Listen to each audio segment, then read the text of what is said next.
hukum pidana. Ya. Banyak di situ kemarin saya sempat mengupload banyak. Ada 2 yang belum saya upload terkait dengan pidana anak kalau tidak salah. Ya. Anak. Nanti kalian bisa membacanya di dalam buku-buku yang lain. Kemudian untuk hari ini semoga kita bisa menyelesaikan kekurangan-kekurangan yang ada dan melanjutkan kemarin. Minggu kemarin kita membahas tentang penyertaan tindak pidana. Hari ini kita akan membahas tentang perbarengan tindak pidana. Materi nanti bisa kalian baca, tapi inti dari perbarengan tindak pidana itu terjadi apabila beberapa tindak pidana itu dilakukan oleh seseorang. Atau kalau saya balik, ada orang yang melakukan beberapa tindak pidana. Ini bedanya dengan penyertaan. Kalau penyertaan itu yang jamak adalah orangnya. Tapi kalau perbarengan tindak pidana, yang jamak adalah perbuatannya. Kadang-kala kita temui di dalam kasus orang melakukan beberapa tindak pidana. Misalnya di samping dia melakukan pencurian, tapi ternyata dia melakukan juga pembunuhan. Di samping dia melakukan perampokan, ya, tapi pelaku atau perampok itu tidak hanya membunuh, tidak hanya merampok dari harta si korban, akan tetapi dia juga melakukan pembunuhan misalnya. Maka ini bisa kita kategorikan sebagai perbarengan tindak pidana. Satu, dia melakukan tindak pidana perampokan atau curat, pencurian dengan pemberatan. Kemudian yang kedua, dia melakukan pembunuhan. Nah, ini yang kita sebut sebagai perbarengan. Jadi perbarengan atau konkursus itu terjadi apabila seseorang melakukan beberapa tindak pidana.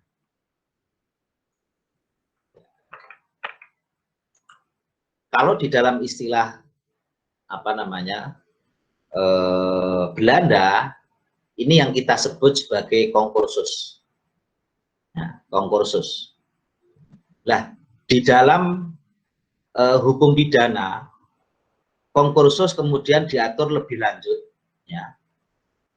Di dalam pasal 63, pasal 64, pasal 65 sampai pasal 71. Nah, kalau kita baca di dalam KUH Undang-Undang Hukum Pidana tentang perbarengan tindak pidana atau konkursus, tentu kita akan kesulitan membaca pasal-pasal itu, bagaimana memahami pasal-pasal itu. Nah, di dalam ilmu hukum pidana, kemudian kita klasifikasikan, kita sistematisir model perbarengan tindak pidana yang dikenal di dalam KUHP kita. Konkursus di dalam KUHP itu dibagi menjadi 3 kelompok besar. 3 kelompok besar konkursus. Konkursus yang pertama adalah konkursus realis. Saya tampilkan slide-nya biar kalian bisa menyimak.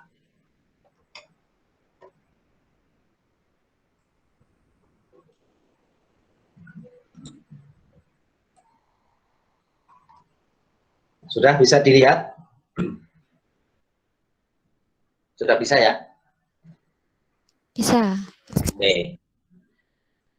Konkursus terbagi menjadi 3 kelompok besar. Kelompok yang pertama adalah konkursus idealis. Kenapa idealis? Karena sebenarnya tindak pidana ini hanya satu, ya. Hanya satu tindak pidana, akan tetapi tindak pidana satu ini itu bisa diancam dengan beberapa pasal yang ada di dalam KUHP atau di dalam hukum pidana. Jadi kenapa? Karena satu, tetapi dia bisa masuk ke dalam beberapa pasal, maka ini disebut sebagai perbarengan yang idealis atau perbarengan yang tidak senyatanya. Ini diatur dalam pasal 63. Nah, jadi pengertiannya suatu perbuatan masuk ke dalam lebih dari satu aturan pidana. Gitu. Lah bagaimana kalau terjadi seperti ini? Maka penjatuhan pidananya menggunakan absorpsi.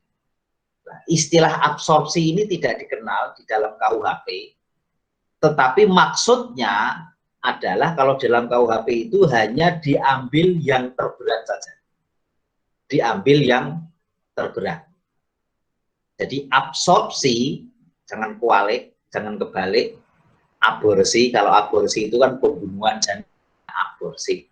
Tapi kalau di sini adalah absorpsi. Absorpsi itu penjatuhan pidananya hanya mengambil satu saja, yaitu diambil yang terberat. Gitu. Di dalam tabel saya contohkan satu kasus.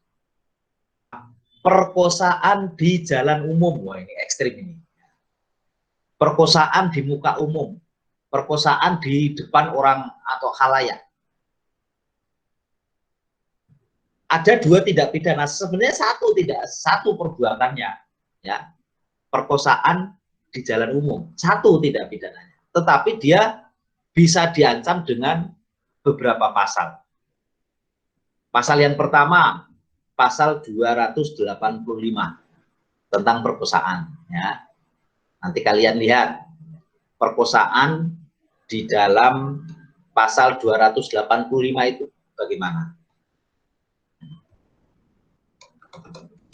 Kalau dalam KUHP disebutkan pasal 285 itu, ya, barang siapa memaksa seorang perempuan di luar perkawinannya untuk bersetubuh dengan dia dengan cara kekerasan atau ancaman kekerasan,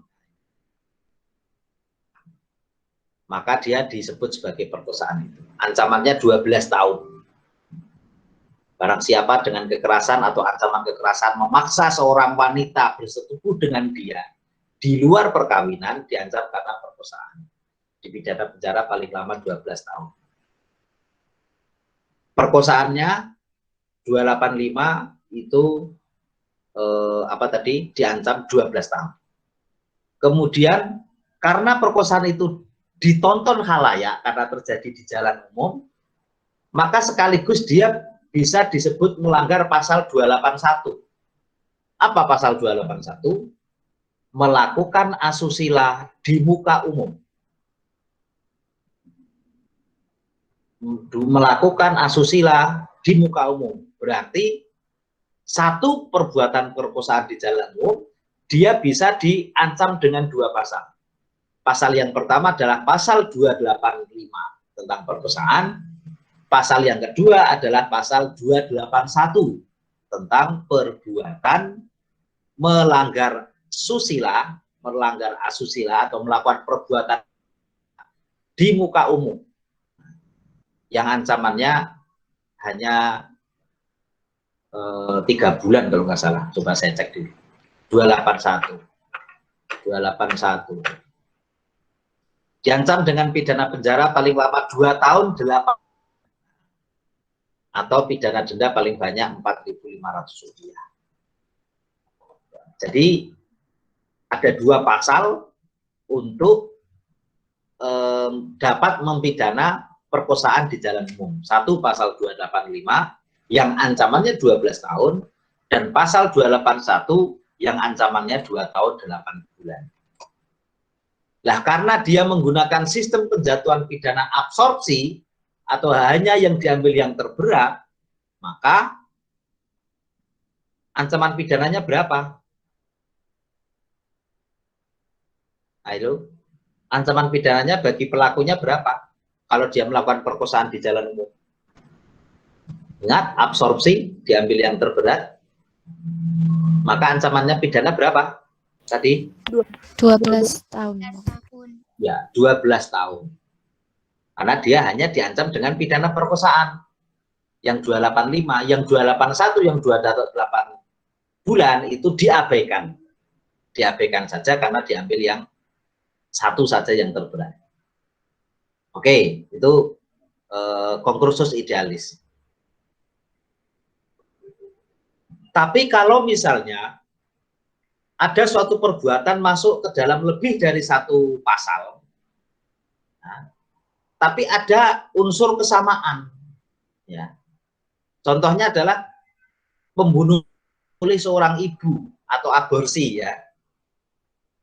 Aborsi, pembunuhan bayi oleh seorang ibu, itu dia bisa dikenakan pasal pembunuhan umum, ya, 338, tapi dia juga bisa diancam dengan pidana pembunuhan seorang ibu kepada anaknya. Jadi ada pembunuhan itu kan bertingkat-tingkat, bermacam-macam. Ada pembunuhan biasa, ada pembunuhan berencana, ada pembunuhan karena kelalaian, ada pembunuhan seorang ibu kepada anaknya. Nah, kalau dengan cara demikian, kalau ada kasus demikian, maka bukan absorpsi atau diambil yang terberat, bukan. Sebab kalau nanti diambil yang terberat, pembunuhan biasa itu 338 itu 15 tahun, sementara pembunuhan bayi oleh seorang ibu itu aborsi itu hanya 6 tahun, maka pembunuhan seorang ibu kepada jabang bayinya dianggap sebagai pembunuhan biasa kalau itu absorpsi, ya, diambil yang terberat, gitu. Karena ini kasusnya adalah lex spesialis atau kasus yang khusus, jadi ada pembunuhan umum, ada pembunuhan khusus. Pembunuhan umum itu 338, tapi kalau pembunuhan khusus itu adalah aborsi. Jadi aborsi dianggap sebagai jenis pembunuhan yang khusus. Maka berlakulah adagium lex spesialis derogat legi generalis. Ini ada di dalam mata kuliah ilmu hukum. Lex spesialis derogat legi generale. Ada yang tahu artinya apa? Lex spesialis derogat legi generale? Hukum yang khusus menyampingkan yang umum. Ya, hukum yang khusus mengesampingkan hukum yang umum. Atau kalau ditarik lagi di dalam kasus ini, pasal yang khusus mengesampingkan pasal yang umum. Pasal yang khusus apa?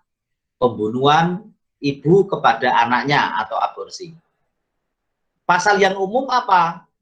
Pembunuhan 338. Maka berlakulah lex spesialis. Berarti kalau ada pembunuhan ibu kepada seorang bayi, maka dia diberlakukan lex spesialis, diberlakukan pasal khusus tentang aborsi itu. Nah, gitu ya. Ini pengecualian di dalam concursus idealis supaya kita bisa membedakan mana itu yang absorpsi diambil yang terberat, hanya satu saja yang terberat, ataukah itu masuk dalam sistem penjatuhan pidana yang lex spesialis derogat legi generalis. Toh penganiayaan, kalau lex spesialis derogat legi generalis, penganiayaan umum itu ada di dalam KUHP. Tetapi kalau penganiayaan di dalam keluarga, maka dia masuk dalam kategori KDRT. Ya.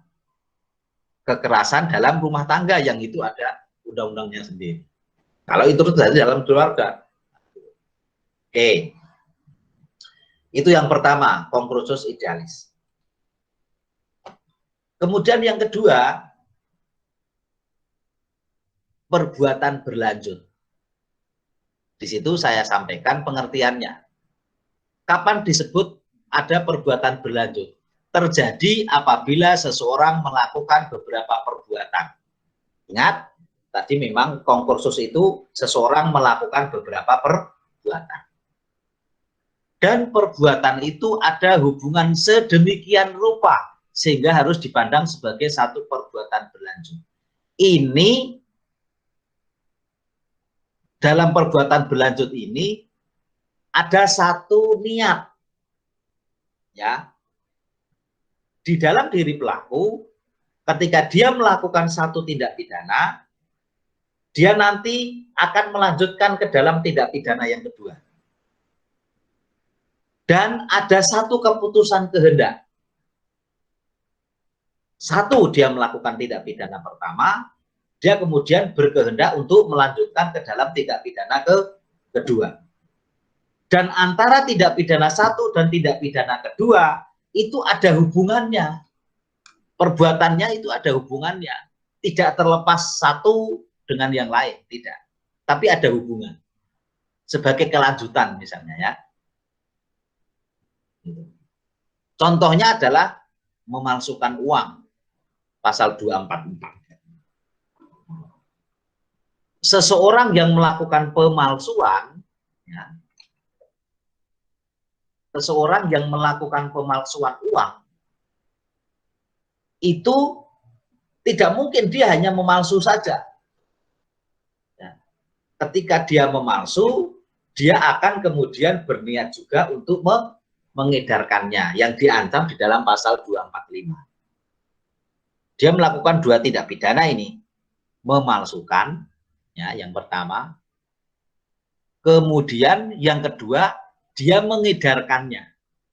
Antara memalsukan yang diatur dalam pasal 244, kemudian dia melanjutkannya, mengedarkannya diatur dalam 245, maka dengan demikian dia sudah melakukan dua tindak pidana.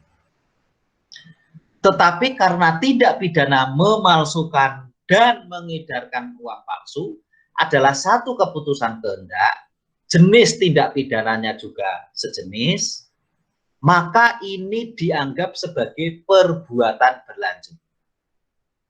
Gitu. Ini disebut sebagai perbuatan berlanjut.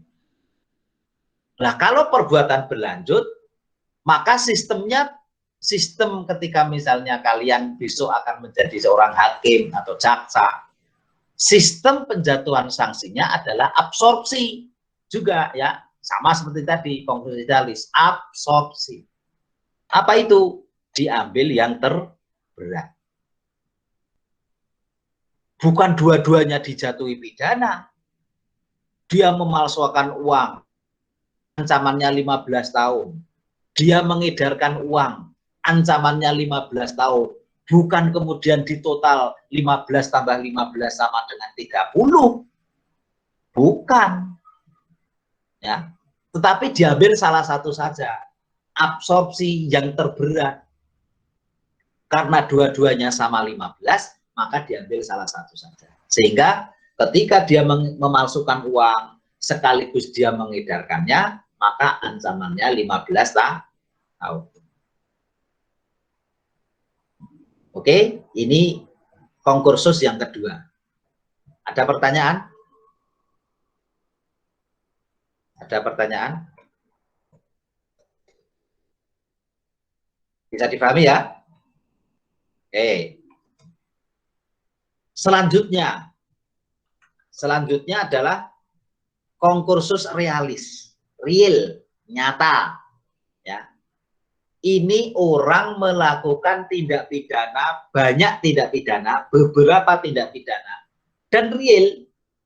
Seperti tadi saya contohkan, ada orang merampok di tengah jalan, ngambil motor dari si korban. setelah korbannya hartanya diambil, karena korbannya teriak, maka korbannya dibunuh. Sering terjadi gitu ya. Maka perampok itu, orang itu melakukan 2 tindak pidana. Apa tindak pidananya? Tindak pidana 1, perampok. Yang kedua, pembunuhan. Ya. Jadi antara perampok dan pembunuhan, walaupun berurutan, tapi dia berdiri sendiri. Merampoknya berdiri sendiri, pembunuhannya juga berdiri sendiri. Tidak satu jenis. Kalau tadi kan memalsukan uang sama mengedarkan itu kan satu jenis kan. Kejahatan terhadap uang. Tapi ini berbeda ini. Merampok itu kejahatan terhadap harta benda. Sementara kalau membunuh, kejahatan terhadap nyawa.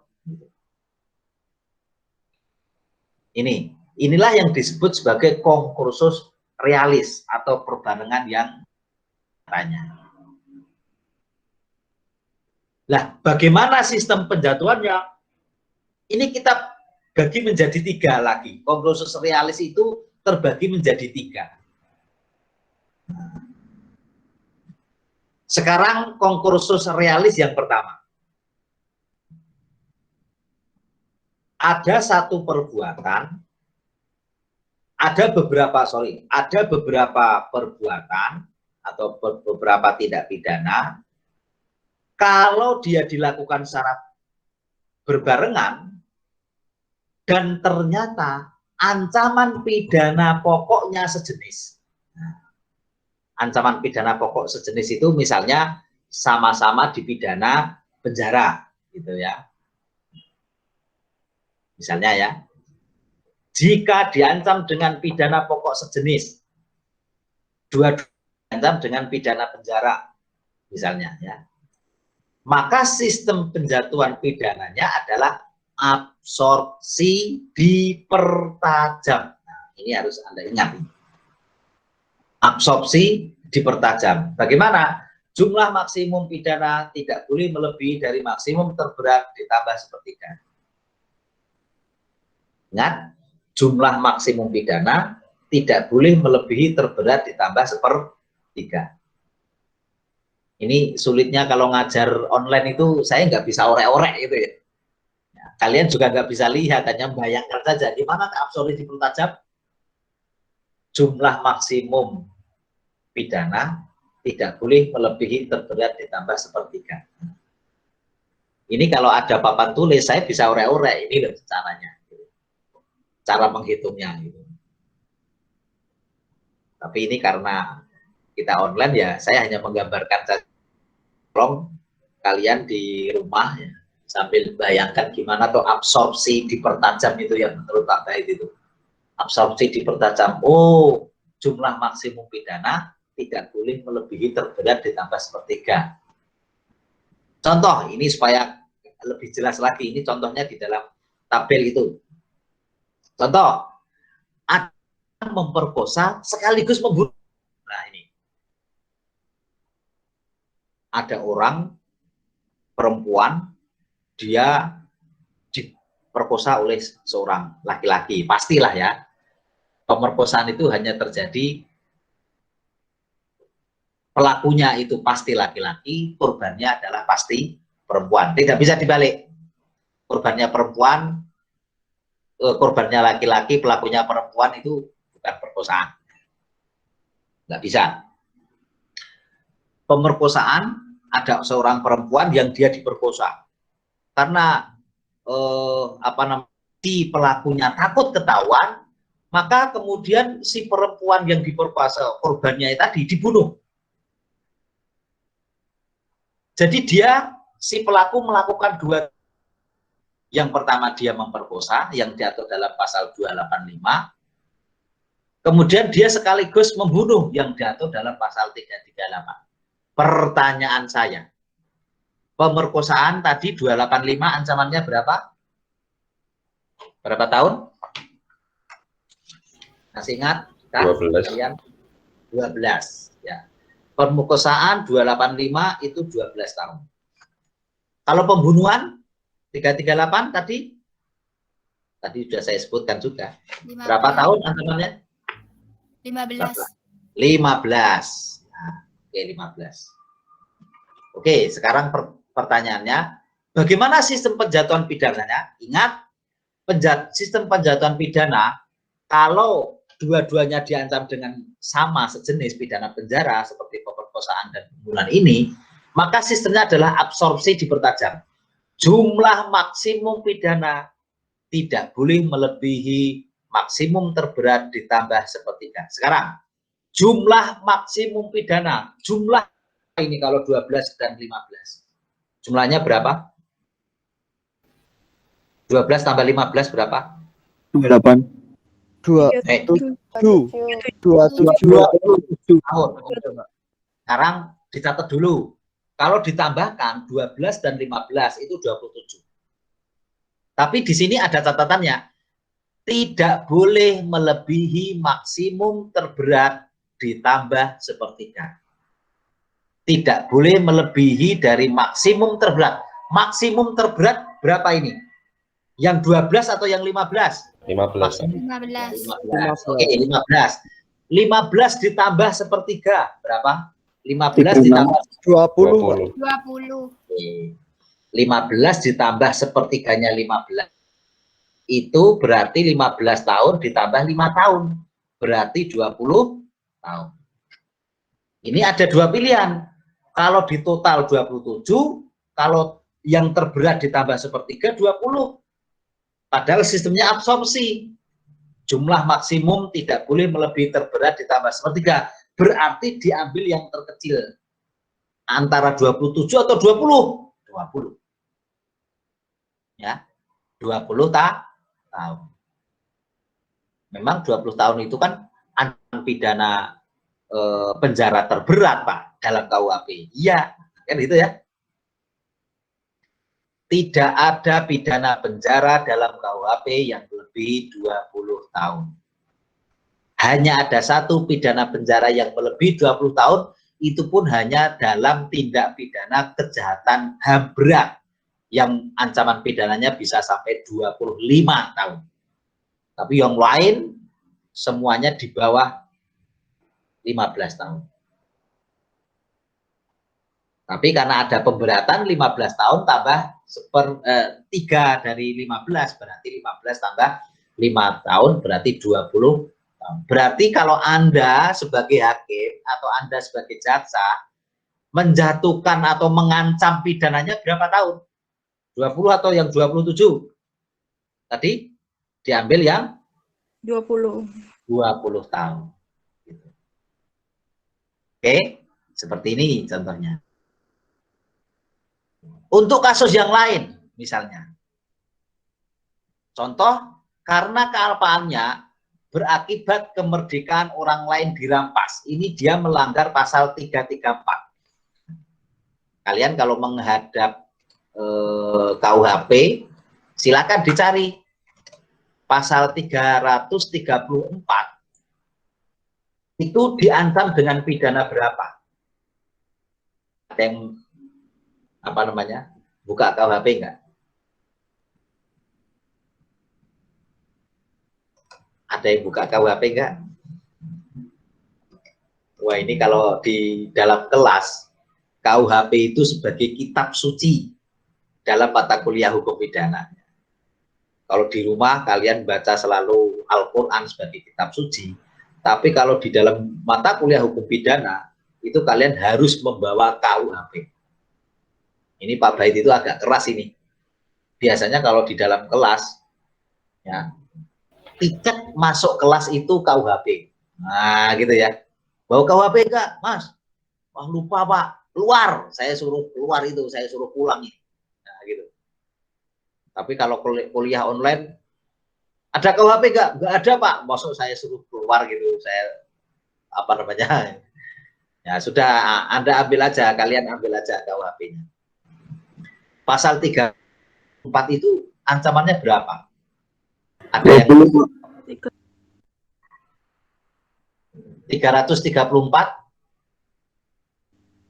karena kealpaannya menyebabkan seseorang dirampas kemerdekaannya. Ancamannya berapa? Pasal 334. Kurungan pidana paling lama 3 bulan, Pak. 1. Yang ayat 1. 3 bulan, Pak. Kalau ayat 3. 1 tahun. 1 tahun. 1 tahun. Oke, sekarang 1 tahun.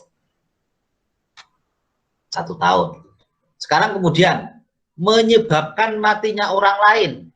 Pasal 359. Pasal 359. Berapa tahun? Kurungannya berapa kalau kurungan? Kurungannya 1 tahun. 1 tahun. Kalau penjaranya? 5 tahun. 5 tahun. Oke. Jadi dua perbuatan ini mempunyai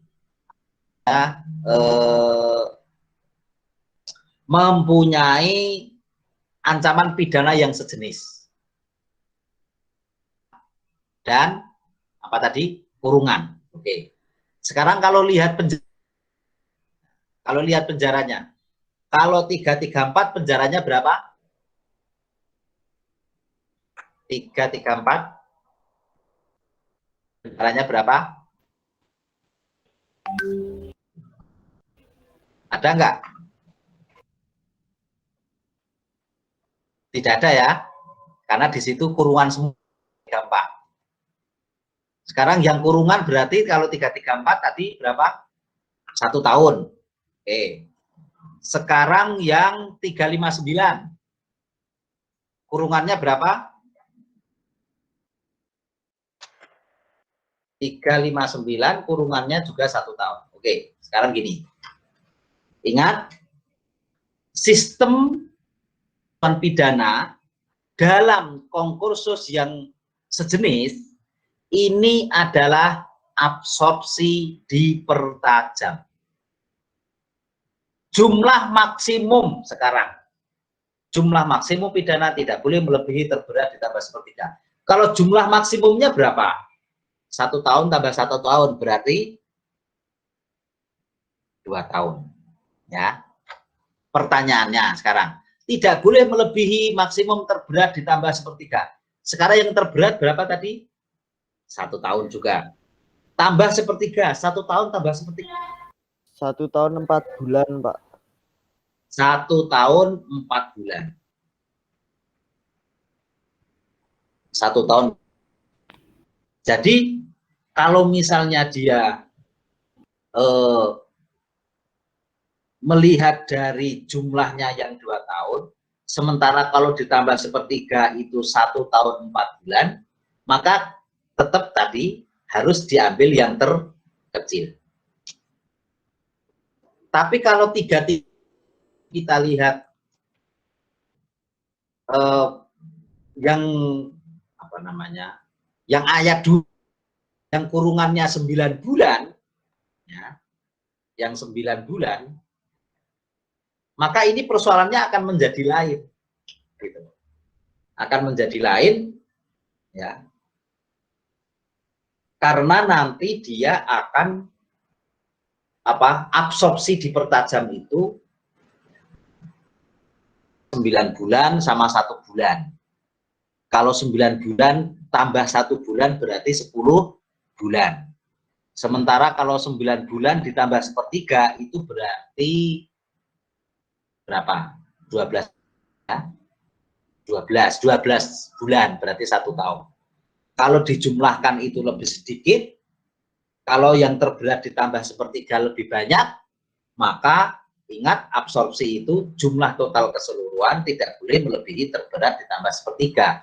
Berarti yang diambil hanyalah yang dijumlahkan. Ini contoh bagaimana absorpsi dipertajam. Intinya kalau absorpsi dipertajam, dilihat apakah yang terberat itu jumlah total ataukah terberat ditambah sepertiga. Kalau yang paling ringan adalah yang ditambah sepertiga, terberat ditambah sepertiga, maka diambil yang itu, yang terberat ditambah sepertiga, karena yang paling ringan. Tapi ternyata yang lebih ringan adalah yang dijumlahkan, maka yang diambil atau yang diancamkan di dalam pemidanaan adalah yang dijumlahkan. Jadi diambil yang terkecil.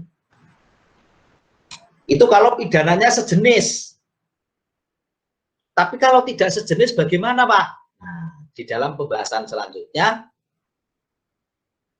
jika ancaman pidananya tidak sejenis, berarti beda-beda. Dia melakukan banyak tindak pidana. Ternyata tindak pidananya itu diancam dengan berbagai macam jenis sanksi pidana. Ada yang diancam pidana penjara, ada yang diancam dengan pidana kurungan, ada dengan pidana denda. Bagaimana kalau demikian? Sistemnya adalah kumulasi diperlunak. Kalau tadi absorpsi dipertajam. Kalau yang sejenis. Sanksi pidana, ancaman pidananya sejenis itu absorpsi dipertajam. Tapi kalau ancaman pidananya tidak sejenis, maka sistem penjatuhannya adalah kumulasi diperlunak. Jangan kebalik-balik, ya. Kumulasi dipertajam, absorpsi diperlunak. Wah, itu balik itu namanya. Absorpsi dipertajam, tapi kalau yang ini kumulasi diperlunak. Apa kumulasi diperlunak? Di situ sudah saya sampaikan. Semua jenis ancaman pidana untuk tiap-tiap kejahatan dijatuhkan. Jadi semua ancamannya itu dijatuhkan. Pidana penjara dijatuhkan, pidana kurungan dijatuhkan, bahkan pidana denda dijatuhkan. Kalau itu semuanya ada. Oh, di banyak tindak pidana yang dilakukan ternyata hanya pidana penjara dan denda. Ya sudah, berarti penjara dijatuhkan, denda juga dijatuhkan. Tapi jumlahnya tidak boleh melebihi maksimum pidana terberat ditambah sepertiga. Tapi tidak boleh terberat tambah sepertiga. Yang terberat pastilah pidananya yang berurutan mana yang terberat. Kan urutan pidana, urutan sanksi pidana di dalam pasal 10 itu yang terberat itu mati. Kemudian penjara, gitu ya. Kemudian kurungan. Yang terendah adalah denda. Bagaimana, Pak, kalau misalnya dia melakukan banyak tindak pidana? Tindak pidana satu ancamannya mati. Tindak pidana kedua penjara. Tindak pidana tiga denda. Gimana, Pak? Apakah semuanya dijatuhkan? Jadi mati dijatuhkan, penjara dijatuhkan, denda dijatuhkan. Ini tidak. Kenapa? Karena sanksi pidana mati itu adalah sanksi pidana yang bersifat tunggal. Gitu. Jadi kalau orang disanksi pidana mati, ya sudah, dia selesai itu. Ya. Tidak kemudian penjara 10 tahun dan mati, ya. Ngapain dia di penjara kemudian dia 10 tahun kemudian setelah selesai penjara kemudian dipidana mati, gitu. Ya sudah, pidana mati ya pidana mati, gitu. Tidak perlu menjalankan pidana penjara. Itu kekhususan ya di dalam sanksi pidana mati. Oke, jadi kalau perbuatannya ancaman pidananya tidak sejenis, kalau tindak pidana yang dilakukan itu ancaman pidananya itu tidak sejenis, maka sistem penjatuhannya adalah kumulasi diperlunak. Anda bisa lihat ini, keterangan ini di dalam pasal 66 KUHP. Walaupun kalau kalian baca, saya yakin piye to maksudnya, ini gimana to itu maksudnya. Nah, maksudnya oleh hukum pidana itu disebut dengan istilah kumulasi diperlunak. Praktis sampai di sini kalian sudah mengenal 3 sistem penjatuhan sanksi. 1, absorpsi. Ya. Absorpsi itu diambil yang terberat. 2, absorpsi dipertajam. Jumlah maksimum pidana tidak boleh melebihi terberat ditambah 1/3. Kemudian yang ketiga, kumulasi diperlunak. Semua jenis ancaman pidana dijatuhkan, tapi tidak boleh melebihi terberat ditambah 1/3. Oke, sudah ada 3 ini, ada 3 sistem.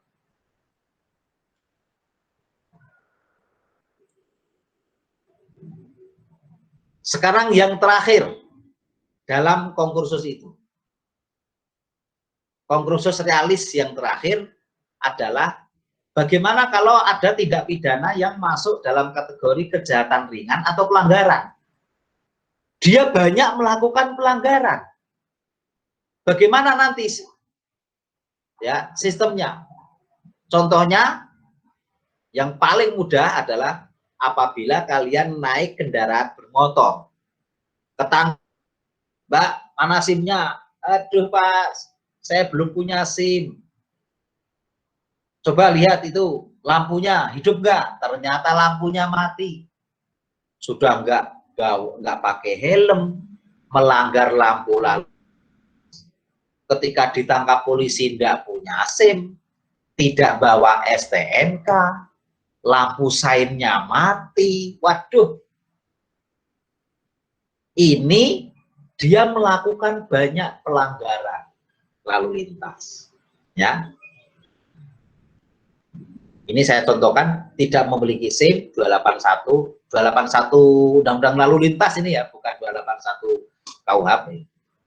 Dan lampu penunjuk arah sign lamp, ya, rating kalau bahasa Jawanya, rating, nggak tahu rating itu dari bahasa apa ini. Sign, ya, lampu signnya itu mati, maka dia melanggar 285 Undang-Undang Lalu Lintas. Nggak bawa SIM, nggak bawa STNK, nggak bawa SIM, lampunya mati, maka kalau dengan demikian itu sistem penjatuhan pidananya karena hanya pelanggaran, sistemnya adalah kumulasi.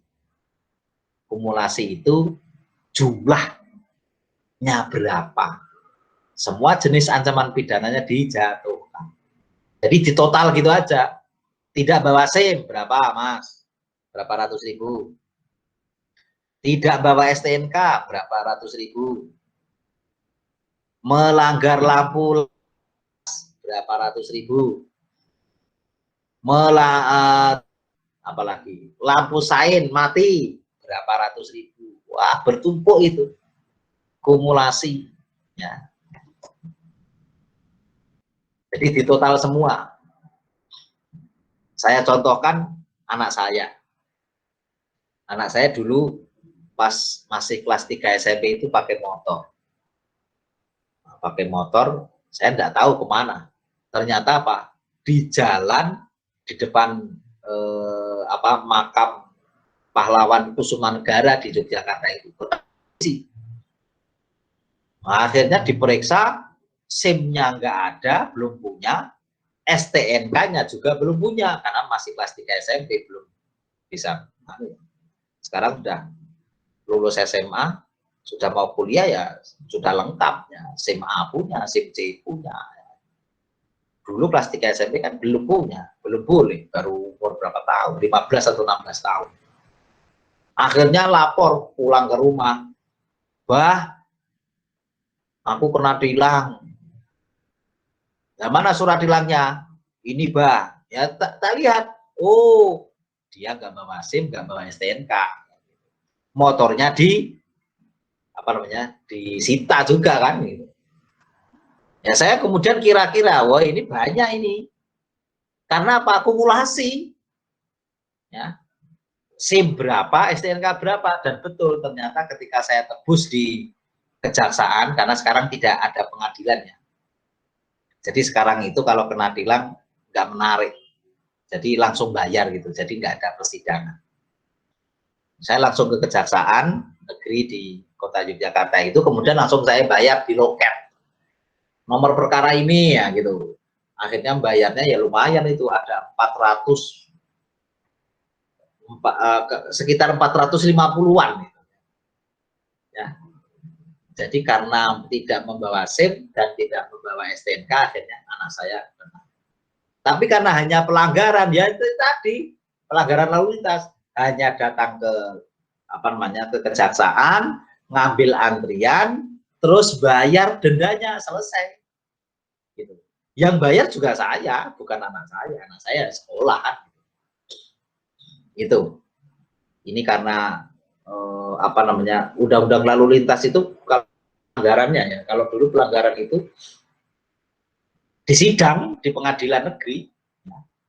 Gitu. Saya walaupun dosen hukum pidana itu, saya juga pernah jadi tersangka. Tersangka apa? Pelanggaran lalu lintas.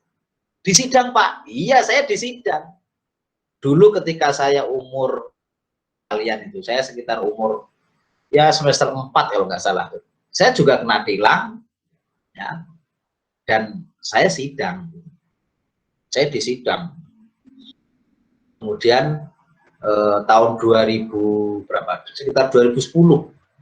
Saya sudah jadi dosen di Fakultas Syariah dan Hukum, dosen hukum pidana. Saya nggak tahu jalan, ternyata jalannya satu arah, saya melawan arah.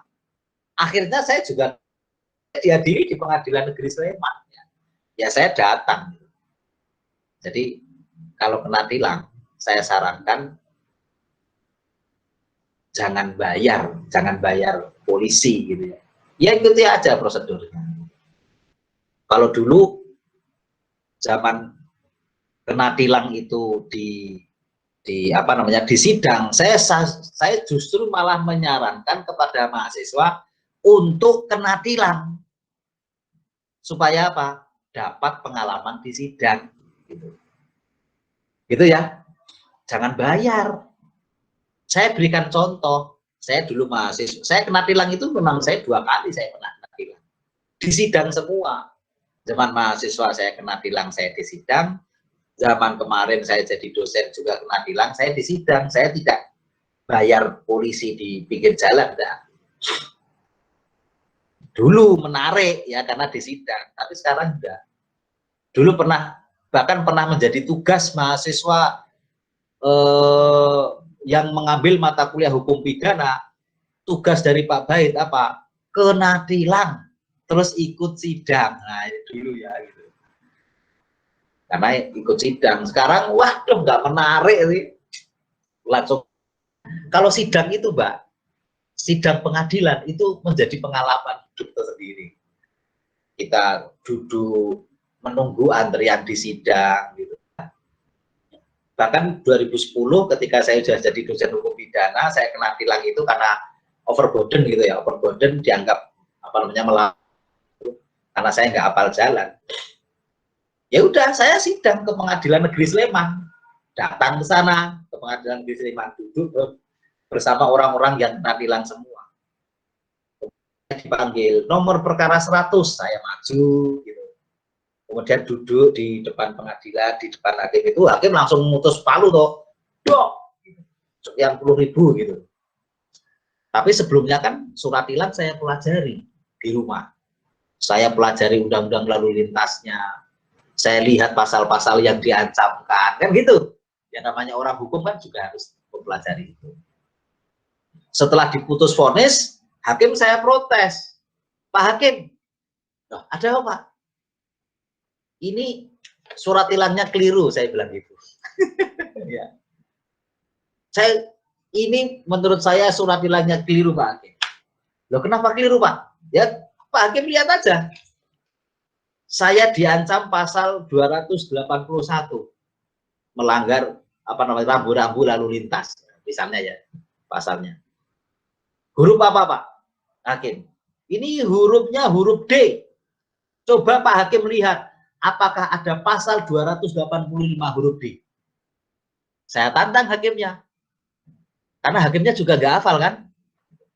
Hakimnya kemudian agak kaget membuka undang-undang lalu lintas. Ternyata undang-undang lalu lintas hanya menyebutkan 285 itu hanya sampai huruf C, nggak ada huruf D. Wah, hakimnya kaget, bingung kan gitu. Kalau di dalam hukum acara pidana, berarti seolah-olah begini, ada orang membunuh pasal 338, tapi dia diancam dengan pencurian 362. Bagaimana? Bagaimana kalau ada orang pembunuhan, ada orang membunuh 338, tapi dia diancamnya 362 pencurian?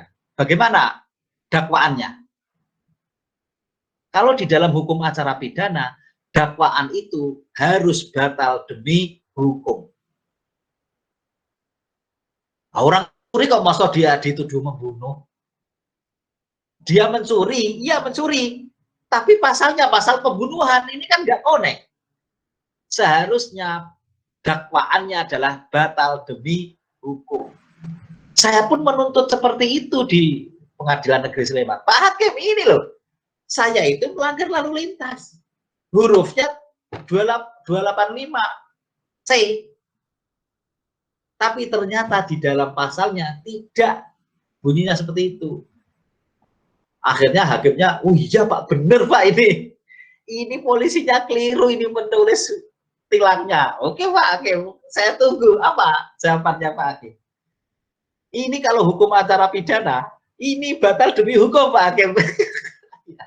Hakimnya tahu toh siapa saya. Wah ini Bapak ini dosen hukum pidana gitu. Waduh ini gimana? Ini kan hakimnya sudah apa namanya sudah terlanjur untuk ngetok palu, gitu. Saya juga tiap hari datang ke Pengadilan Negeri Sleman untuk dampingi mahasiswa praktikum. Ini kan nggak enak juga kan, gitu. Waduh.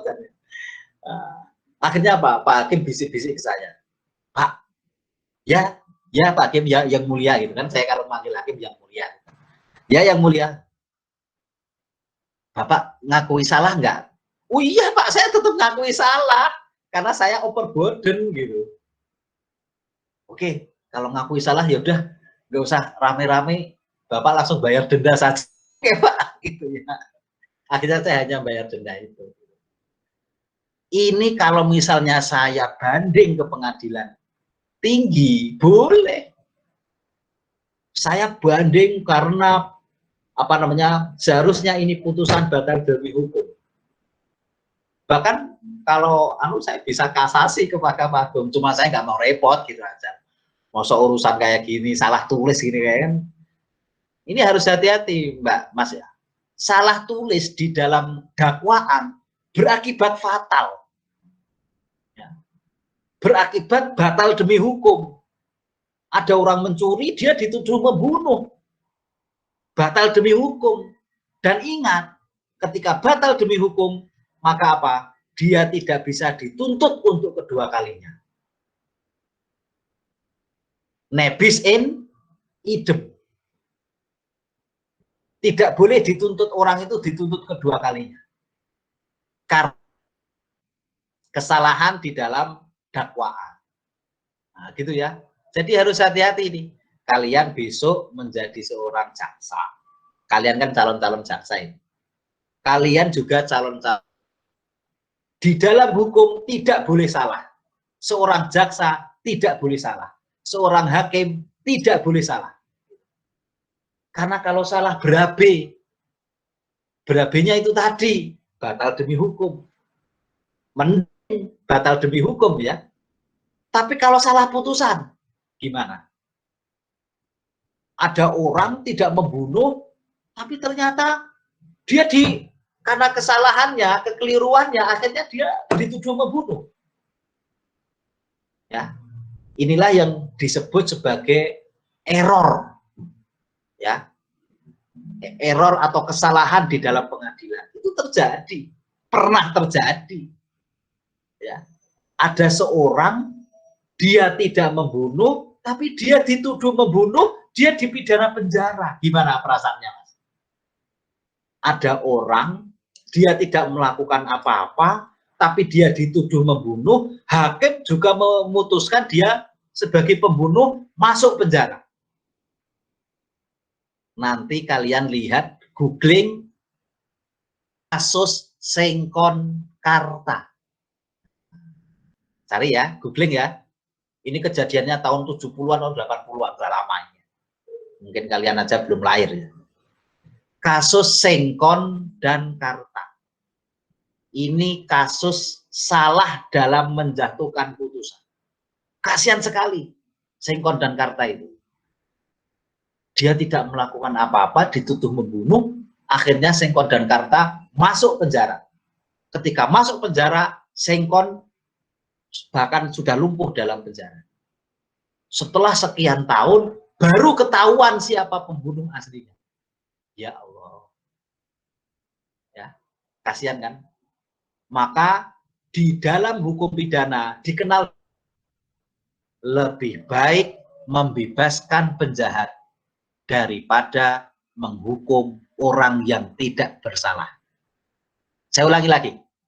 Lebih baik membebaskan penjahat daripada menghukum orang yang tidak bersalah. Gitu ya. Ini hadisnya ada. Hadisnya ada.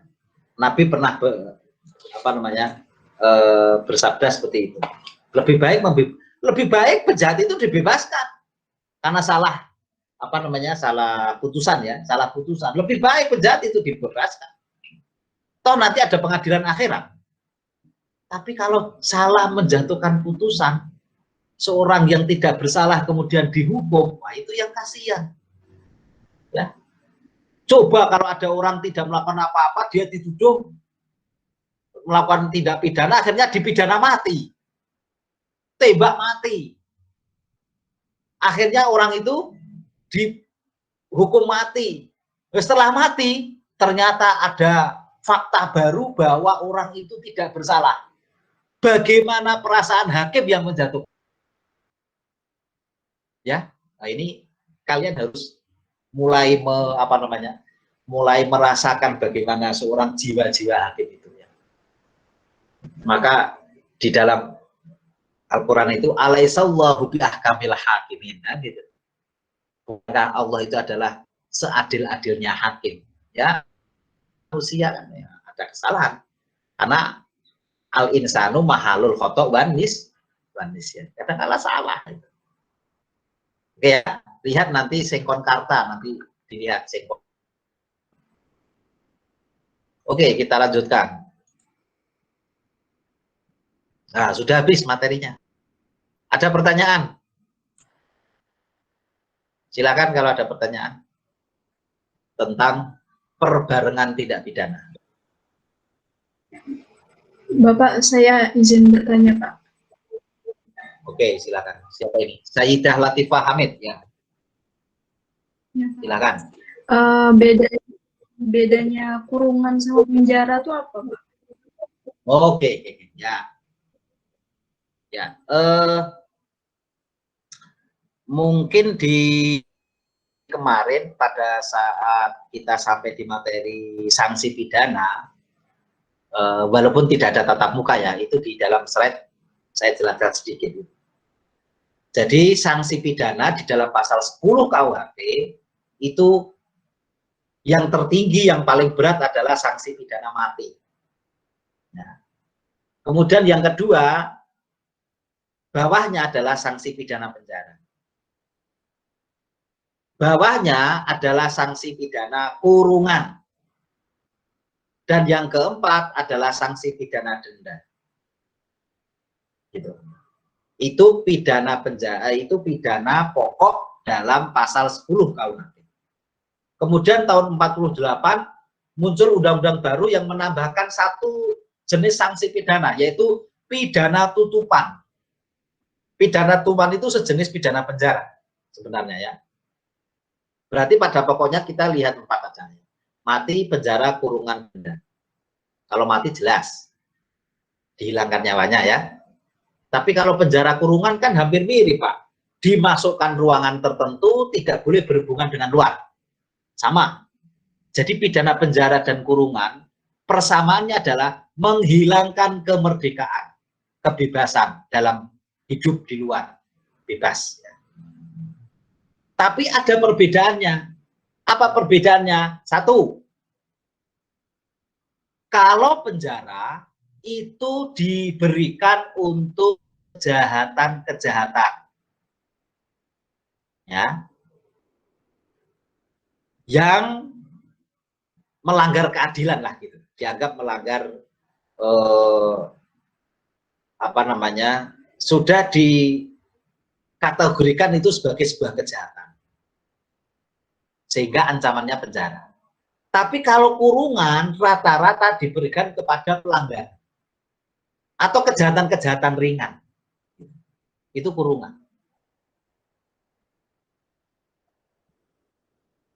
Jadi penjara itu untuk kejahatan, ya. Tapi kalau kurungan rata-rata itu untuk pelanggaran. Walaupun ada juga kejahatan yang diancam dengan kurungan, seperti tadi ya, itu tadi dalam contoh. Jadi kalau bahasa umumnya, ya kalau penjara itu berat, kalau kurungan itu ringan gitu loh. Pelaksanaannya berat itu penjara, tapi kalau ringan kurungan. Terus perbedaan kembali, apa? Narapidana penjara itu tidak boleh memperbaiki kehidupannya di dalam penjara.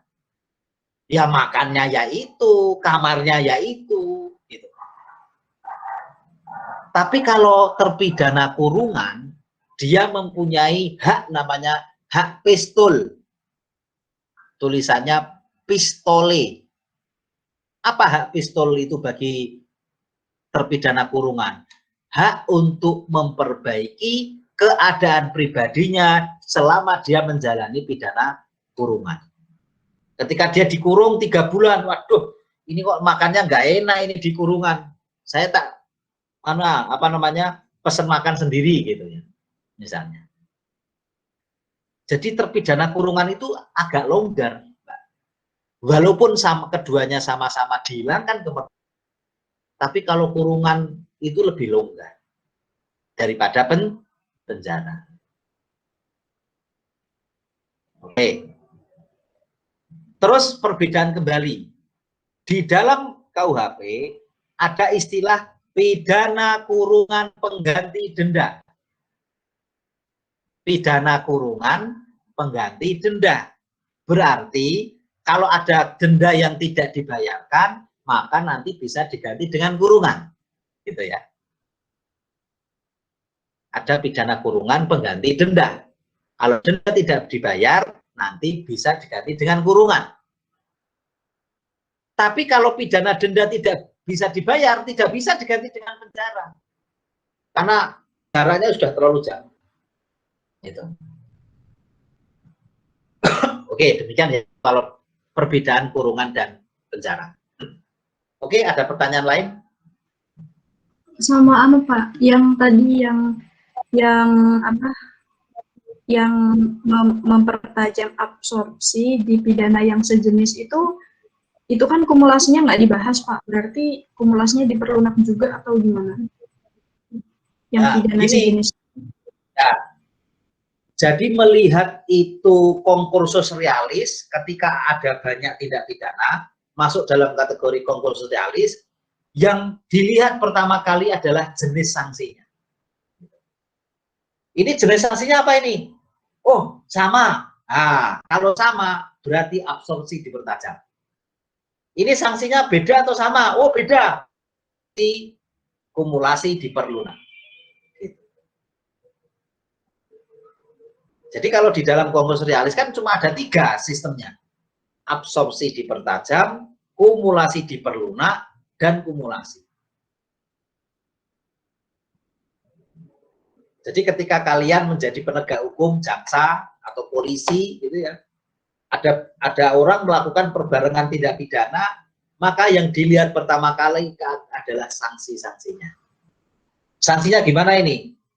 Setelah dilihat jenisnya, jenis concursusnya, maka dilihat sanksinya. Ini sanksinya sama atau beda? Oh, kalau sama, ya sudah gampang, absorpsi dipertajam. Oh, kalau beda, oh kumulasi diperlunak. Oh, kalau pelanggaran lalu lintas atau pelanggaran-pelanggaran ringan lainnya, oh kumulasi. Jadi itu. Ini Pak. Terus Pak, tadi kan Bapak bilang kalau ini tuh nggak ada di KUH pidana. Terus kalau misalnya ada hakim yang memutuskannya tuh nggak berdasarkan sama pembagian ini tuh, itu bisa diajukan banding atau enggak? Ini ilmu hukum pidana itu gini Pak. Ilmu hukum pidana itu mensistematisir ya prinsip-prinsip yang ada di dalam KUHP. Lah konkursus ini yang tadi saya jelaskan adalah mensistematisir apa yang dijelaskan, apa yang diatur dalam KUHP dari pasal 63 sampai pasal 71 supaya enak gitu, supaya mempelajarinya itu enak. Loh, apakah itu nggak ada dalam KUHP? Istilahnya saja yang nggak ada. Misalnya istilah kumulasi, absorpsi dipertajam, kumulasi diperlunak, itu istilah nggak ada di dalam KUHP. Tapi yang ada dalam KUHP itu tadi, absorpsi dipertajam, pengertiannya saja. Diancam dengan maksimum tidak boleh melebihi maksimum terberat ditambah sepertiga. Nah, gitu. Istilah yang ada dalam KUHP pengertiannya, bukan istilahnya. Gitu ya. Kalau istilah itu ada dalam hukum pidana. Absorpsi, kumulasi, absorpsi dipertajam, kumulasi diperlunak, itu istilah di dalam hukum pidana. Ilmu hukum pidana. Oke, gitu ya. Termasuk membagi tiga itu ya di dalam ilmu hukum pidana. Karena apa? Di dalam KUHP mengatur demikian. Gitu. Ada tiga itu. Kemudian dikelompokkan, disistematisir supaya kita mudah di dalam mempelajari. Oke, begitu ya. Silakan yang lain. Ada pertanyaan?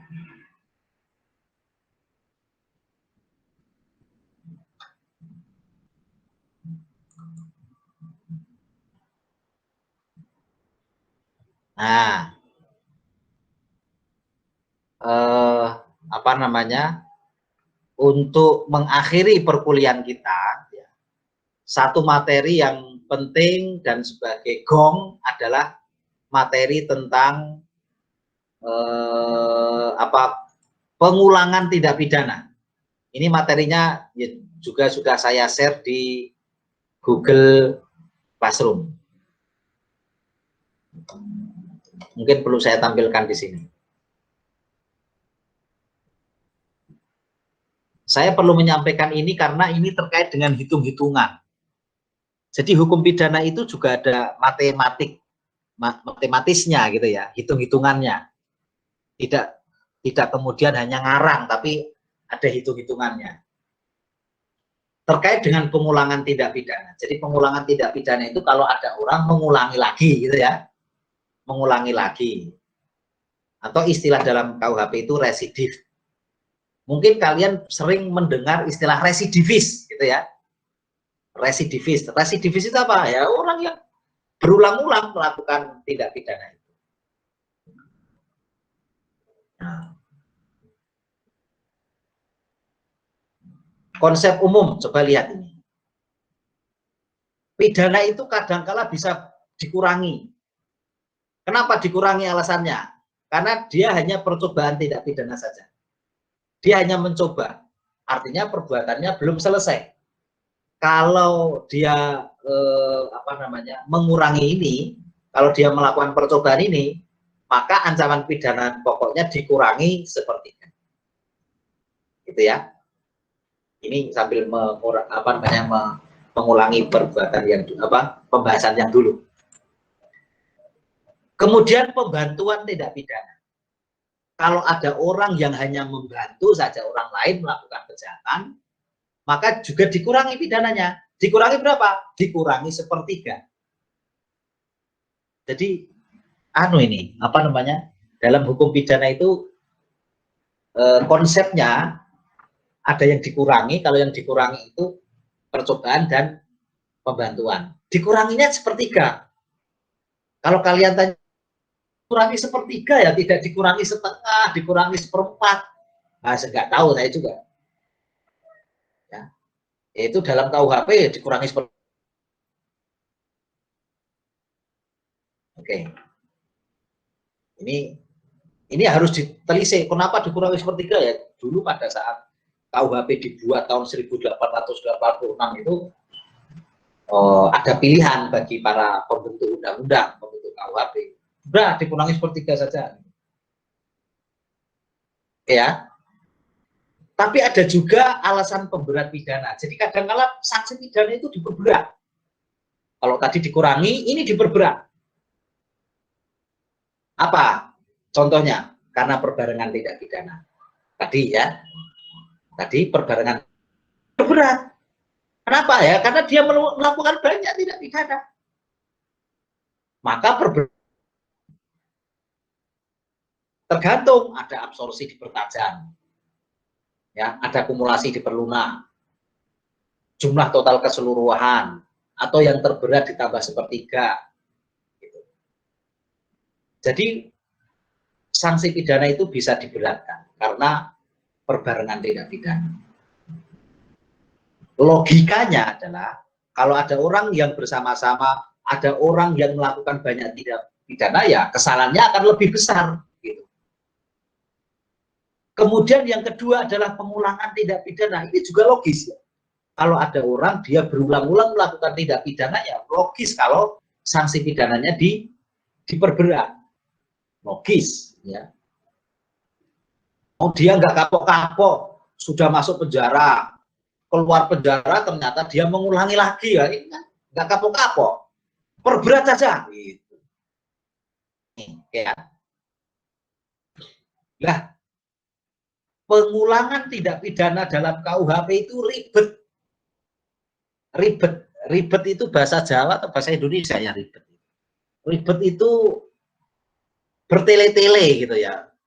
Kalau bahasa Indonesianya bertele-tele, ribet. Bukan ribut. Kalau ribut dalam bahasa Indonesia itu kan ramai gitu ya. Tapi kalau ribet di dalam bahasa Jawa itu artinya bertele-tele.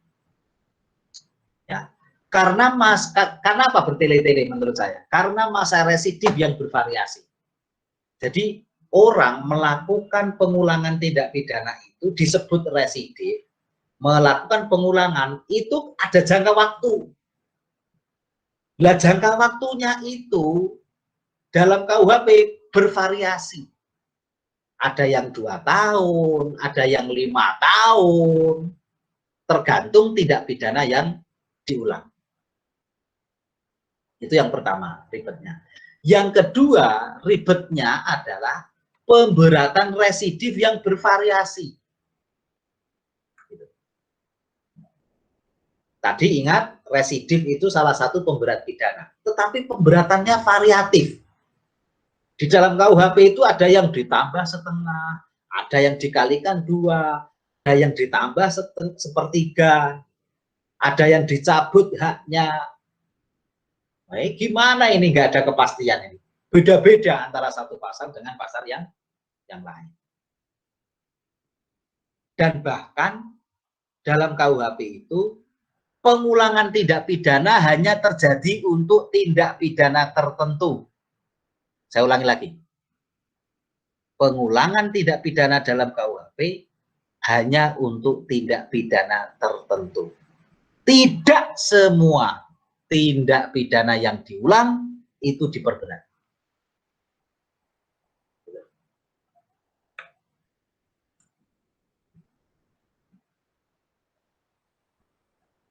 Jadi syarat residif, seseorang melakukan tindak pidana lagi, kemudian untuk tindak pidana pertama telah ada putusan hakim yang telah berkekuatan tetap. Dia melakukan tindak pidana, masuk penjara, setelah keluar penjara dia melakukan tindak pidana lagi.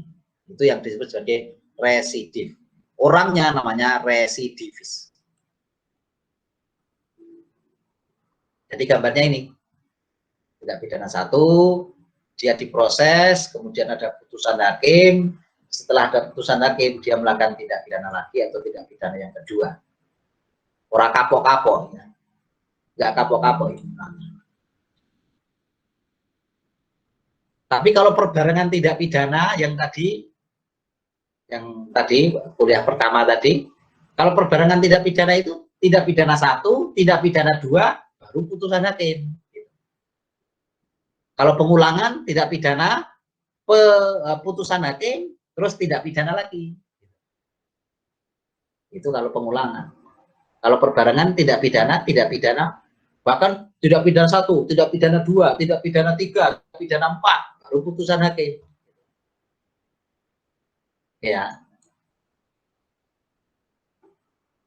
Residif di KUHP atau pengulangan tidak pidana dalam KUHP itu dibagi menjadi 2 kelompok besar. Ini kita harus hati-hati istilahnya, karena istilahnya hampir-hampir mirip. Yang pertama adalah residif kejahatan kelompok sejenis atau tindak pidananya itu sama. Ini sudah saya tuliskan ada 11 tindak pidana sejenis atau sama yang kalau diulang nanti diperberat. 1 sampai 11, tapi nomor 1 dan nomor 3 itu sudah dihapuskan dengan putusan Mahkamah Konstitusi. Ya.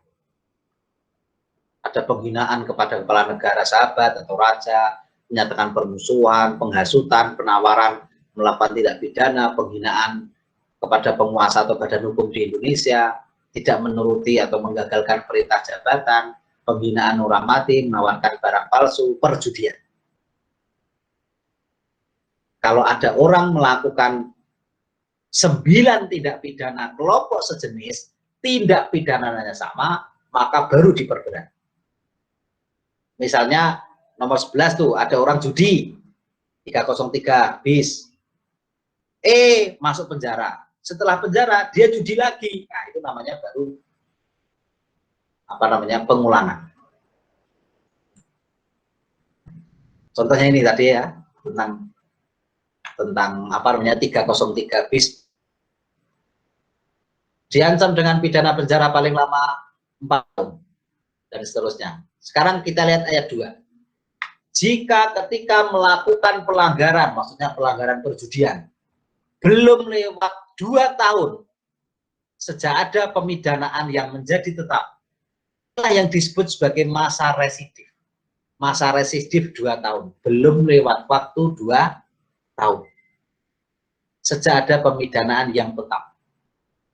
Karena salah satu dari pelanggaran ini, salah satu dari perjudian ini, dapat dikenakan pidana penjara paling lama 6 tahun. Jadi, kalau pengulangannya belum lewat waktu 2 tahun, dia melakukan perjudian lagi, maka pidana keduanya akan menjadi 6 tahun. Padahal yang pertama, pidana penjaranya berapa? 4 tahun, ayat 1. Ayat 1 4 tahun, pidana yang pertama, dia masuk penjara, masuk penjara setelah keluar dia judi lagi. Maka yang kedua ini dinaikkan menjadi 6 tahun ancamannya. Jadi pertanyaannya, dari 4 tahun ke 6 tahun itu kan diperberat. Nah, pemberatannya berapa kalau hitung-hitungan matematis? 4 menjadi 6, itu berarti 4 biar menjadi 6, itu secara matematis dia ditambah berapa? 2 tahun, Mbak. 2 tahun itu separuhnya 4, berarti pemberatan di dalam pasal tambah setengah. Jadi pemberatan di pasal 303 pemberatannya ditambah setengah. Ini juga dalam pidana denda juga sama. Pidana denda untuk perjudian, tidak pidana awal, tidak pidana pertama adalah 10 juta. Tapi kalau dia mengulangi lagi perjudiannya, maka pidana dendanya diperberat paling banyak 15 juta. Dari 4 tahun ke 6, dari 10 juta ke 15 juta. Berarti pemberatan perjudian kita simpulkan ditambah setengah. Gitu ya. Di sini nggak ada ditambah setengah itu. Ya, nggak ada tulisan ditambah setengah, nggak ada. Nah, terus gimana Pak? Besok kalau ketiga, yang kedua dia menjadi 6 tahun, dendanya 15 tahun. Sekarang dia masuk penjara, dia keluar penjara, judi lagi. Gimana Pak? Apakah kemudian 6 tahun tambah setengah? Ataukah dia diperberat lagi, ataukah ya sudah, ya sama 6 tahun 6 tahun atau 15 bulan. Karena tidak ada ketentuannya di dalam KUHP tambah terus, ya sudah, tambahnya hanya untuk kedua. Bagaimana nanti yang ketiga? Ya udah, yang ketiga berarti ya sama seperti ayat yang kedua ini, maksimal berapa? 6 tahun, dendanya maksimal 15 juta. Jadi bukan yang pertama 4 tahun, yang kedua 6 tahun, yang ketiga berapa tahun misalnya? 9 tahun, nah gitu enggak.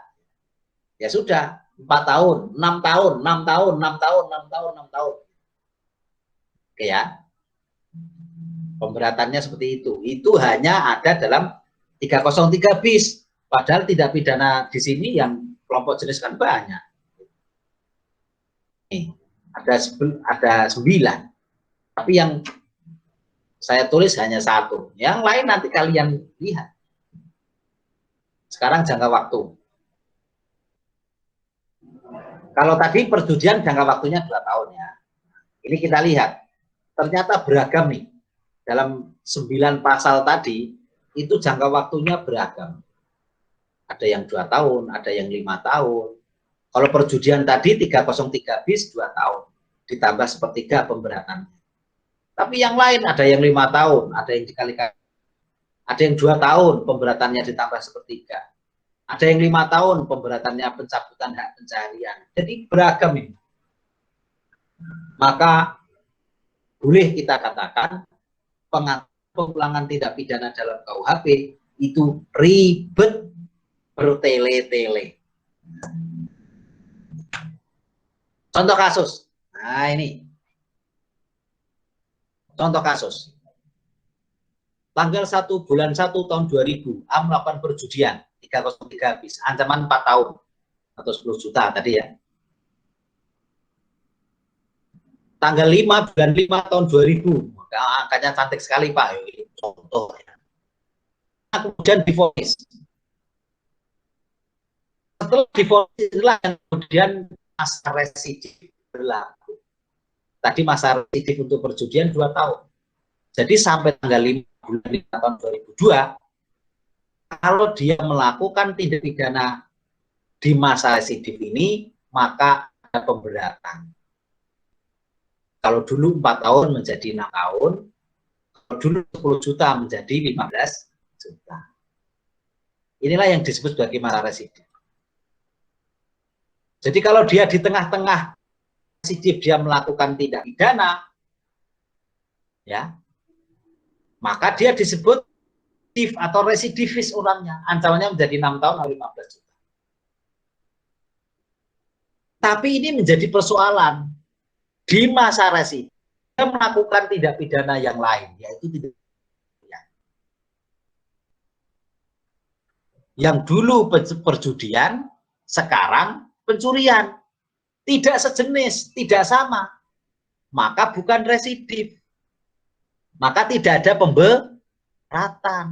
Karena tindak pidananya tidak sama. Loh, kok bisa Pak? Ah, iya, KUHP mengatur seperti ini kok. Gitu. Oke ya, paham ya? Jadi masa residifnya terbatas, tindak pidananya juga terbatas. Jadi kalau dia masa residif itu kemudian orang itu mencuri, berarti dia bukan pemberatan Pak. Enggak, pencuriannya. Walaupun dulu penjudi loh Pak. Nah, iya. KUHP mengaturnya kayak gitu kok. Gimana lagi?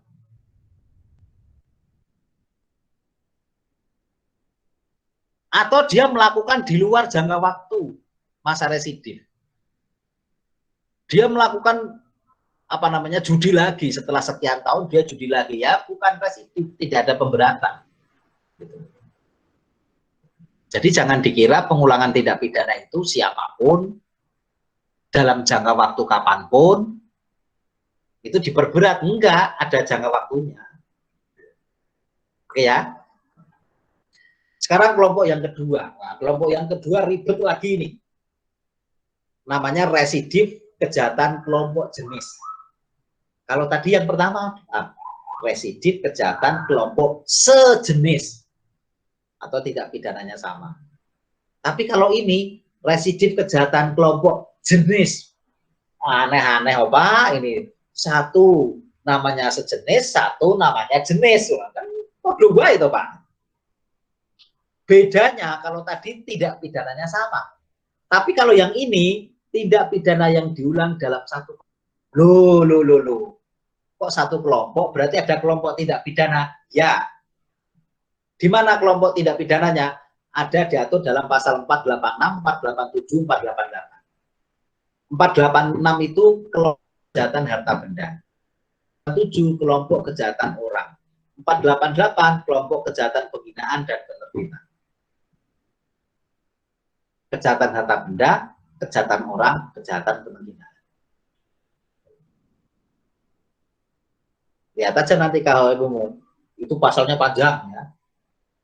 Pasalnya panjang itu. 486 pasalnya panjang. Apa kejahatan harta benda? 487 apa kejahatan orang? Ya. Ini contohnya 486 panjang.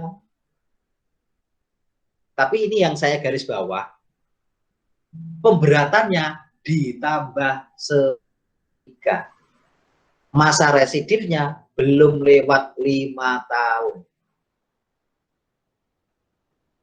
Bahkan saya beri catatan lagi, jika pada waktu melakukan kejahatan, kewenangan menjalankan pidana tersebut belum daluarsa. Ini hitung-hitungnya agak jelimet. Ini sama. Ditambah 3 belum lewat 5 tahun. Atau jika pada waktu menjalankan kejahatan, kewenangan menjalankan pidana tersebut belum daluarsa. Syaratnya kelompok jenis ini, kelompok yang kedua ini masuk dalam satu kelompok. Sudah ada putusan yang berkekuatan hukum tetap. Masa residifnya 5 tahun. Pemberatannya ditambah 1/3. Jadi harus ingat daluarsa lagi. Ini yang dulu saya pernah sampaikan ya, tentang daluarsa menjalankan pidana. Masih ingat ini? Ini di apa namanya? Materi hapusnya kewenangan menjalankan pidana. Nah, ini saya mohon maaf juga, ini nggak bisa orek-orek ya. Aduh, nggak bisa orek-orek. Contoh kasus. 1 bulan 1 2000 melakukan tindak pidana pembunuhan, diancam pasal 33, 15 tahun. Kemudian tanggal 5 bulan 5 Mei divonis 5 tahun. Setelah 5 tahun kemudian selesai LP. Setelah selesai LP berlaku residif. Berarti sampai tahun 2010. Karena pembunuhan tadi di dalam 486 itu masa residifnya 5 tahun. Ada di dalamnya ada pasal 338. Kalau dia di dalam masa residif melakukan tindak pidana yang sejenis, misalnya penganiayaan, kan sama, pembunuhan itu kejahatan nyawa, penganiayaan juga termasuk kejahatan nyawa yang dalam satu kelompok, dalam pasal 487. Karena 338 dan 351 dalam satu kelompok, maka A yang melakukan tindak pidana penganiayaan, dia disebut sebagai pengulangan. Karena tindak pidananya satu kelompok. Dulu membunuh, sekarang menganiaya. Masih dalam masa residif. Karena satu kelompok, maka pemberatan berlaku. Yaitu ditambah 1/3 ancaman sanksi. Jadi kalau misalnya menganiaya 351 dia menganiaya itu ancaman pidananya berapa? 351. Saya juga nggak hafal. 351 penganiayaan misalnya. Misalnya penganiayaan ayat 3. mengakibatkan mati diancam dengan pidana penjara paling lama 7 tahun. Maka ancaman 7 tahun bagi A di tahun 2008 itu berarti ditambah sepertiga. Tahun ditambah sepertiga. Dia residivis. Tapi kalau dia melakukan tindak pidana yang lain yang bukan kelompok, bukan satu kelompok dengan pembunuhan, dalam 487, tapi dalam 4 kejahatan terhadap harta benda, seperti mencuri ini,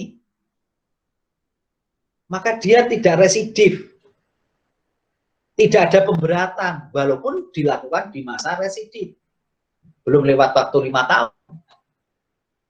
Dulu membunuh, sekarang mencuri, beda. Membunuh apa? Mencuri kejahatan harta benda dalam satu kelompok. Karena bukan satu kelompok, ya dia bukan residivis, ya tidak ada pemberatan, ancaman pidananya normal. Gitu. Mencuri 5 tahun, ya sudah 5 tahun, tidak ada pemberatan, tambah sepertiga. Tapi kalau dulu mencuri, sekarang dulu merampok, sekarang mencuri, satu kelompok. Kalau satu kelompok ada pemberatan, apalagi dilakukan di masa-masa residif 5 tahun, berarti ditambah sepertiga, gitu.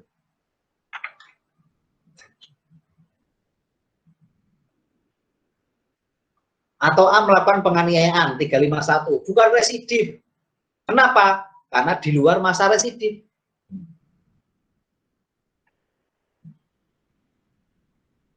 Gitu, ya. Contoh kasus 2, A melakukan pembunuhan, ya, pasal 338. Ini nggak ada bisnya ya, ini bisnya keliru ini kalau ada bis itu.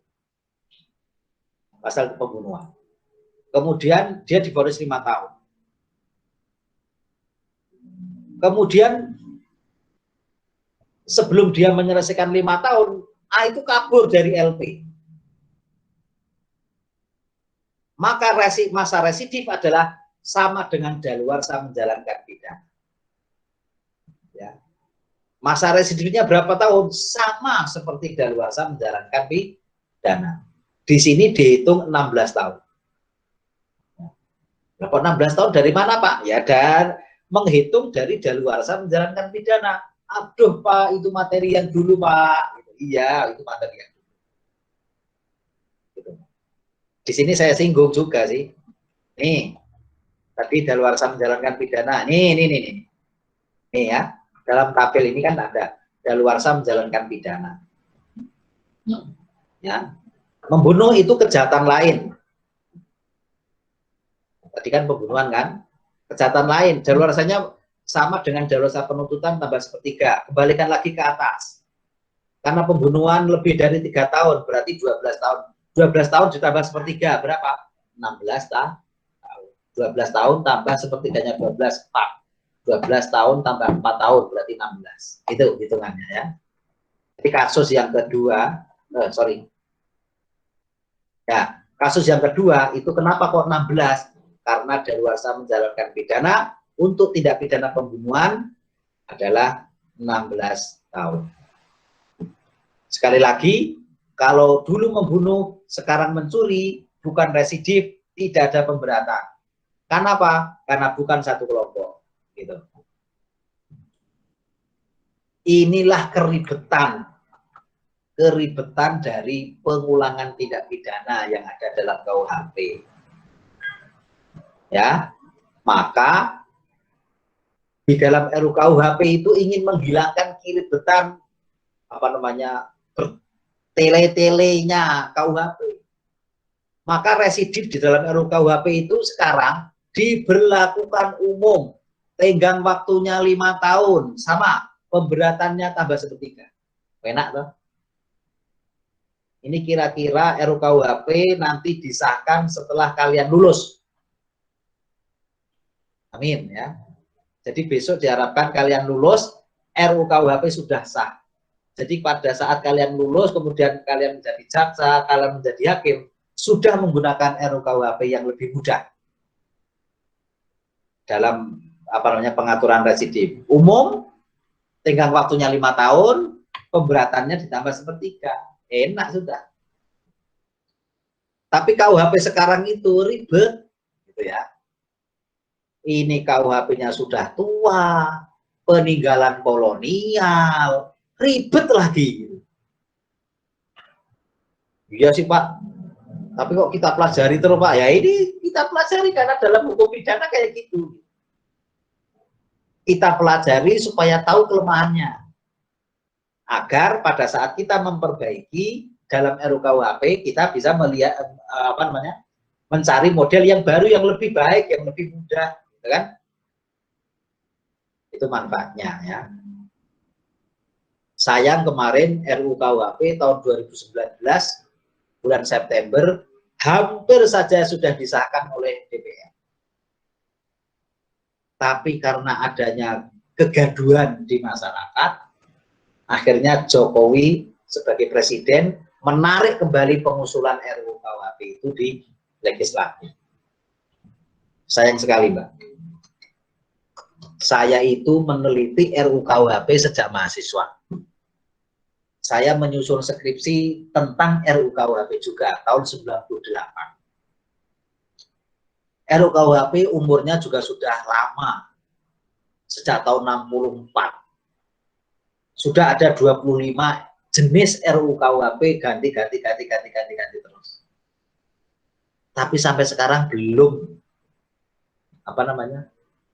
belum saja disahkan gitu kan. Payah itu. Dulu ketika reformasi kita berharap sudah sah. Kemarin hampir saja disahkan 2019. Tapi ternyata gaduh di masyarakat. Ada yang membuat gaduh juga, menyengaja ya. Sehingga RUKUHP terakhir itu kalau tidak salah bulan September. Versinya bulan September 2019. Nanti kalian cari ya, RUKUHP.